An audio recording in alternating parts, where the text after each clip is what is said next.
زہے نصیب یہ دولت مجھے بھی مل جائے، ہو لب پہ شام سحر لا الہ الا اللہ۔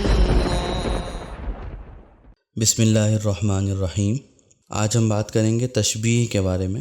تشبیہ کے لفظی معنی ہوتے ہیں ایک چیز کو دوسری چیز سے مثال دینا یا تمثیل دینا، یعنی کہ ایک چیز کو دوسری چیز کی طرح قرار دینا۔ اردو گرامر کی اصطلاح میں تشبیہ کا مطلب یہ ہوتا ہے کہ دو مختلف چیزوں کو کسی مشترکہ صفت کی بنیاد پر ایک دوسرے کی مانند قرار دیا جائے، ایک دوسرے کی طرح قرار دیا جائے، اسے ہم تشبیہ کہتے ہیں۔ یعنی کہ ایک چیز کو دوسری چیز سے ہم ملا رہے ہیں ایک مشترکہ صفت کو بنیاد بنا کر، جو کہ دونوں میں مشترک ہے، اس کو بنیاد بنا کر ہم ایک چیز کو دوسری چیز سے ملا رہے ہیں اور اس کی طرح قرار دے رہے ہیں، اس کو ہم تشبیہ کہتے ہیں۔ جیسے کہا جائے کہ بچہ چاند جیسا ہے، تو اس جملے میں بچے کو چاند سے ملایا جا رہا ہے، اور وجہ یہ ہے کہ جس طرح چاند خوبصورت ہوتا ہے اسی طرح بچہ بھی خوبصورت ہے، تو ہم یہ کہیں گے کہ بچے کو چاند سے تشبیہ دی جا رہی ہے، اور دونوں کے درمیان جو مشترک خوبی ہے وہ خوبصورتی ہے، جس کو بنیاد بنا کر بچے کو چاند سے تشبیہ دی گئی ہے۔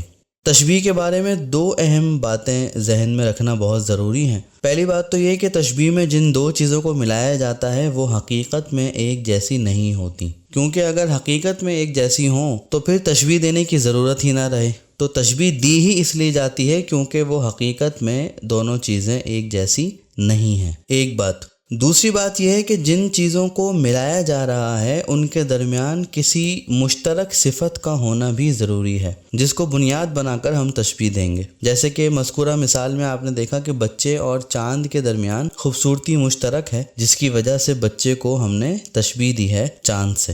تشبیہ کے 4 ارکان ہوتے ہیں۔ ارکان رکن کی جمع ہے، اس کا مطلب ہوتا ہے حصہ، تو ہم یہ کہہ سکتے ہیں کہ تشبیہ کے 4 حصے ہیں، یعنی کہ 4 چیزوں سے مل کر تشبیہ کا وجود مکمل ہوتا ہے، اور وہ 4 چیزیں ہیں مشبہ، مشبہ بھی، حرف تشبیہ اور وجہ تشبیہ۔ نام ذرا شروع میں آپ کو مشکل لگیں گے کیونکہ عربی کے الفاظ ہیں، ہماری اردو گرامر جو ہے وہ عربی گرامر سے لی گئی ہے، جس کی وجہ سے جو اصطلاحات ہیں ان کے نام وہی عربی والے ہیں، تو شروع میں ہو سکتا ہے کہ یہ نام آپ کو پریشان کریں، لیکن وقت کے ساتھ ساتھ انشاءاللہ زبان پہ چڑھ جائیں گے۔ مشبہ کا مطلب ہوتا ہے وہ شخص یا چیز جس کو ملایا جا رہا ہے، اور مشبہ بھی کا مطلب ہے وہ شخص یا چیز جس سے ملایا جا رہا ہے، یعنی کہ کسی مشترک خوبی یا مشترک صفت کو بنیاد بنا کر ہم ایک چیز کو دوسری چیز سے ملا رہے ہیں، تو جس کو ہم ملا رہے ہیں، جس کو ہم تشبیہ دے رہے ہیں، اس کو ہم کہیں گے مشبہ۔ جیسے کہ مذکورہ مثال میں بچہ تھا، اور جس سے تشبیہ دے رہے ہیں یا جس سے ملا رہے ہیں اس کو ہم مشبہ بھی کہیں گے، جیسے کہ مذکورہ مثال میں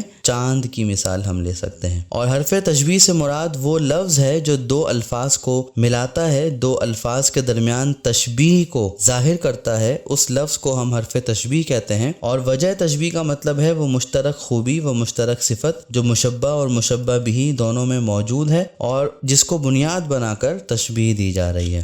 تشبیہ کے باب میں میر تقی میر کا ایک شعر بہت مشہور ہے، نازکی اس کے لب کی کیا کہیے، پنکھڑی ایک گلاب کی سی ہے۔ تشبیہ کے باب میں یہ شعر بہت مشہور ہے اور شعر کا مطلب نہایت آسان ہے اور واضح ہے۔ شاعر محبوب کے لبوں کو تشبیہ دے رہے ہیں گلاب کی پتیوں سے، اور اس کی وجہ یہ ہے کہ جس طرح گلاب کی پتیاں نازک ہوتی ہیں اسی طرح شاعر کے خیال میں محبوب کے لب بھی نازک ہیں۔